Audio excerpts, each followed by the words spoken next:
Edgar looked at his friend Paul with surprise. "Are you serious? Are you really going to marry a country girl? You have 2 university degrees. What about her? A high school diploma?" "Who cares?" smiled Paul. "It doesn't need diplomas to start a family. But my Molly is kind, hard-working and a very good cook. In general, I'm waiting for you at our wedding, and yes, the wedding will not be in a restaurant, but in her village. That's what Molly and I decided. She's got a lot of relatives, and I've hardly any. So we'll celebrate in the old-fashioned way, with tables laid out all over the street, songs and dancing. Will you come?" Edgar laughed. "I wouldn't miss this show for anything. You can count on me. I hope at least it doesn't involve a fight." "That depends." Paul laughed and then told him when and where his country wedding would be happening. After 3 weeks later, Edgar, having brought a small gift and flowers, went to his friend's wedding. However, as soon as he was out of the city, his navigator went wrong, and Edgar wandered along the country roads and ended up in some village that did not even have a name. Edgar stopped, got out of the car and looked around confused. The village lived its own life. People flashed here and there, but they were all far away, and Edgar simply did not have time to approach them to ask questions. Suddenly a young woman with a bucket of milk came out of one of the houses. She looked at the expensive car with surprise and smiled at Edgar, setting the bucket on the ground. "Hello? Are you looking for someone? Maybe I can help you." Edgar looked at the stranger with interest.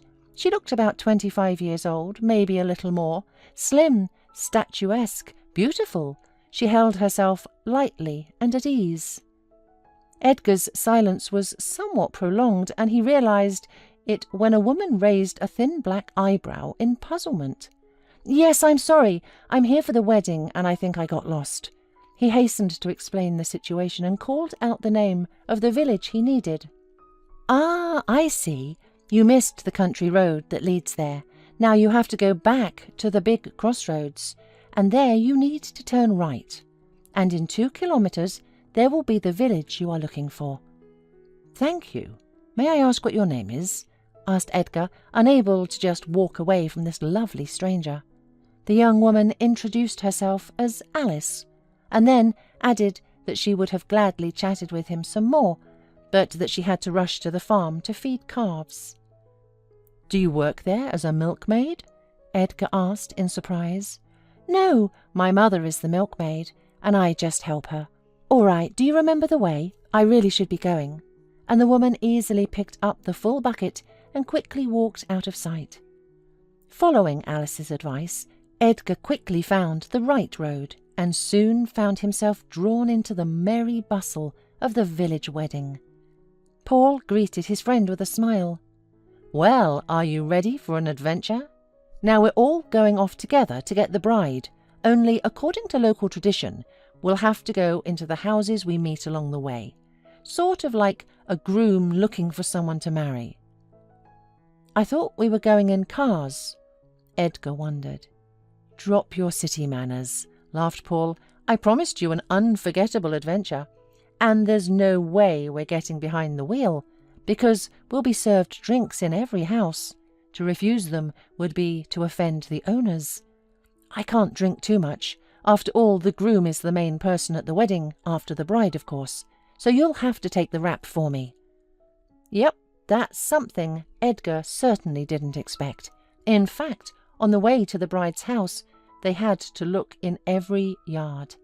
And there was a little playful banter going on everywhere. Some people tried to match him to an elderly woman. Some offered a cow or a goat instead of the bride. A couple of houses chased them away with jokes and pranks. And everywhere they were offered shots of booze, which the groom's friends were obliged to drink.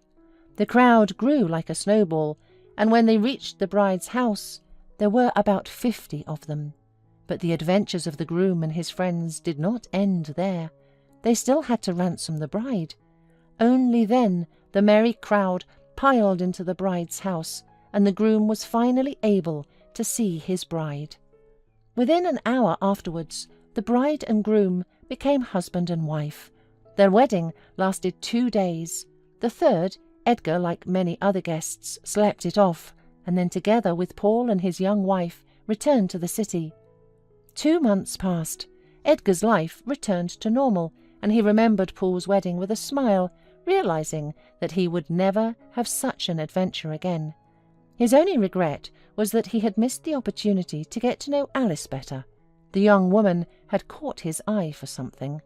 She was unlike anyone he had known before her. Edgar thought he had no luck at all in relationships with women, and he did not understand why. Young, promising, not poor, Edgar knew how to take care of the future and diligently saved money for a future without poverty, so that he had a family. He would do everything so that she would not need anything. Edgar never lent money to anyone and never borrowed money himself, sometimes denying himself certain desires, and he was very proud of the fact that he lived independently of anyone. Edgar was not very fond of modern girls, who reminded him of predators. He believed that they need only one thing, that he pampers them with gifts and provides a beautiful life. What Edgar needed was a normal family, a stay-at-home wife, and a couple of beautiful children that she would give him. She must be able to cook delicious food, adore cleanliness, take care of home comfort, do everything to make him want to come home. Of course, at the same time, she must also look beautiful. Recently in Edgar's dreams, Alice fitted this persona exactly. The unassuming daughter of a milkmaid who certainly knew how to do everything around the house and certainly cooks wonderfully. Alice, moreover, was beautiful, and this greatly inspired Edgar. Several times he was going to see her in the village, but he was stopped by the thought that perhaps she was married or had a boyfriend. It could not be that the men around her would miss out on such a beautiful woman. However, things did not allow him to do so at once, and then he considered that time had passed, and his visit would look strange, and soon he remembered Alice with regret. But one day something happened that turned Edgar's life upside down. One evening on his way home from work, he almost had an accident. His car started sneezing and stalling at full throttle. The cars around him started honking frantically. One of them almost collided with his car.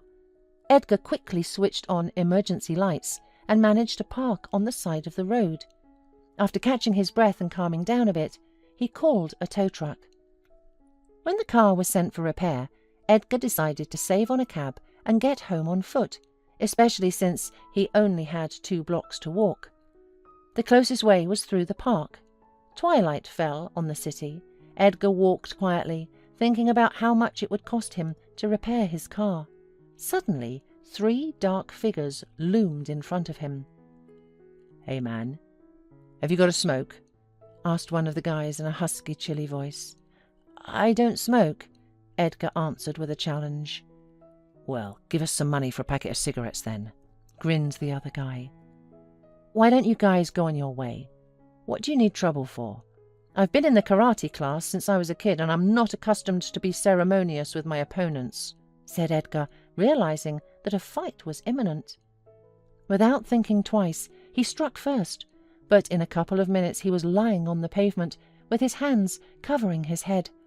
The hooligans kicked him like a soccer ball, and Edgar would have had a hard time if not for a woman suddenly appearing from nowhere and screaming, "Leave him alone, you rascals! I'll call the police!"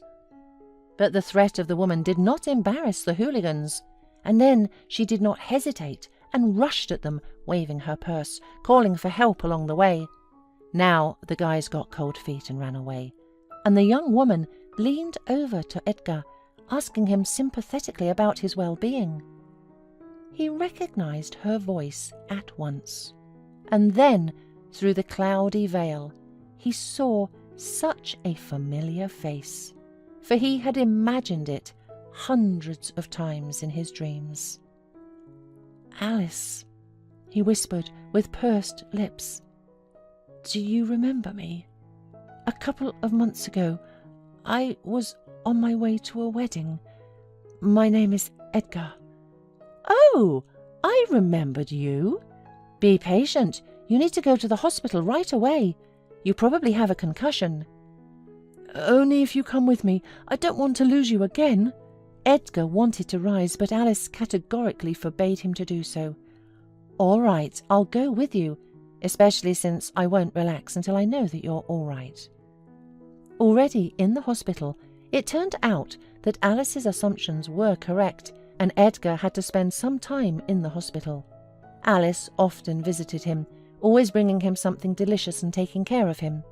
They talked a lot, and Edgar found out that she lived and worked in this city, and at the wedding day she just came to the village to visit her mother. Edgar didn't ask where she worked so as not to embarrass the woman. After all, he himself was a senior manager in a reputable company, and she might feel uncomfortable. He had long ago decided to himself that he would marry her and force her to quit where she worked now. After all, what could a girl from the countryside work as? A cashier, a janitor, a kindergarten teacher? What else could daughters of milkmaids do? None of this mattered. Edgar was interested in a different question, and he asked if Alice was married. She smiled. Do you really think that if I were a married woman, or at least just dating a guy, I would spend so much time with you? A delighted Edgar took Alice by the hand. A week later, he was discharged from the hospital and invited Alice to dinner at a restaurant. At first, he wanted to save money out of habit, but then he decided to impress Alice and chose the most prestigious place, which only the city's elite attended. Alice was clearly embarrassed by his choice. Don't be shy, Edgar asked smugly. I'll help you choose the dishes, or I can make the order myself. Yes, that would be better, Alice nodded. I understand. Edgar smiled at her. You're not used to places like this, but once in a lifetime you can afford to live a life of luxury. Of course, one wouldn't dream of that in the countryside. I don't think your mother, a milkmaid, told you about such fancy restaurants. Alice nodded, and Edgar grinned smugly. The waiter serving them looked at Alice with surprise, then turned his gaze to Edgar. There was something strange in his eyes, and Edgar thought he was struck by Alice's not very presentable appearance. She was wearing a plain dress and cheap shoes. Of course, thought Edgar, he wonders what a man like me could find in this simpleton. Stupid, he doesn't understand that such women can be the best wives. Alice was silent, looking around, and Edgar hurriedly ordered. The evening passed pleasantly enough, and Edgar, heated by the wine he had drunk, suggested that they should continue at his house.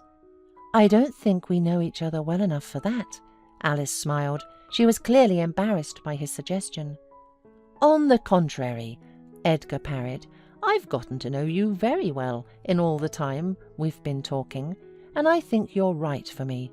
Don't let it embarrass you that I am well educated. After all, the man in the family is supposed to be the breadwinner, so you won't have to work. You will stay at home and raise our children. Really? Wondered Alice. You've got it all planned, haven't you? Oh, what about me? Maybe you should ask me what I want too? Oh, come on. Well, what can a milkmaid's daughter dream of? A herd of cows? I'm sure it's every girl's dream to marry well, and I'm going to propose to you. Alice stretched out. What about romance? Flowers? A ring? Getting down on one knee, after all? Edgar wanted to say something, but at that moment the waiter brought the bill. Edgar took it with a patronizing gesture and glanced at the digits, but immediately cried out involuntarily. What? Are you out of your mind? Wouldn't that be a little much for one meal? You should understand that our restaurant is the best in the city, and the prices here are somewhat higher than in other places. And besides, you ordered expensive wine. Scammers! You should have warned me about this in advance. I'm not going to pay such fabulous sums. I'm not a millionaire. Get me the manager. I'll deal with him. I'm here, Alice said quietly. Edgar jumped up as if stung and turned to her. What? What did you say? I said I work as the manager of this restaurant, which, by the way, belongs to my own uncle. My mother is his older sister. They lost their parents early and she raised him, helped him get an education. Then my uncle got married and settled in the city. He worked as a chef for a long time and now he's the owner of the restaurant himself. That's the kind of brother a simple milkmaid has. And I'm her daughter. Yes, Edgar, you met me in the village, and it immediately allowed you to put me far below yourself. And you didn't even think that I could have a decent education too. Ridiculous, isn't it? Still not believing his ears, Edgar looked at the waiter. He nodded, confirming Alice's words. I'm going to pay, Edgar muttered, barely moving his naughty lips. Don't bother. Alice waved her hand. Consider that the dinner was on me. Alice, I'm sorry. I didn't know. I hope this misunderstanding won't affect our relationship. She only smiled in response. Did we ever have a relationship? At one point I thought you were a nice guy, but I realized quickly that I was wrong. Anyway, goodbye, Edgar. I only let myself rest for a couple of hours, and now I have to get back to my duties. She went out. The waiter followed her. And Edgar sat down at the table and wrapped his arms around his head. He felt not just humiliated, but crushed and insulted. But was it all his fault? Why hadn't Alice confessed everything to him at once? Edgar looked at the cheque again, and the thought flashed through his mind that he should pay it after all.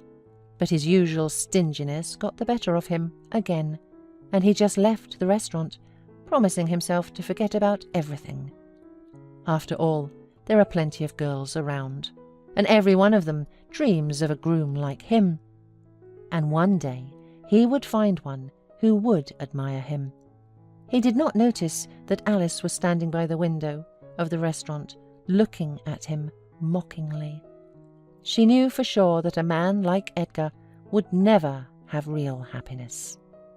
It always bypasses stingy and narrow-minded people, forcing them to live in loneliness. And maybe that was their happiness.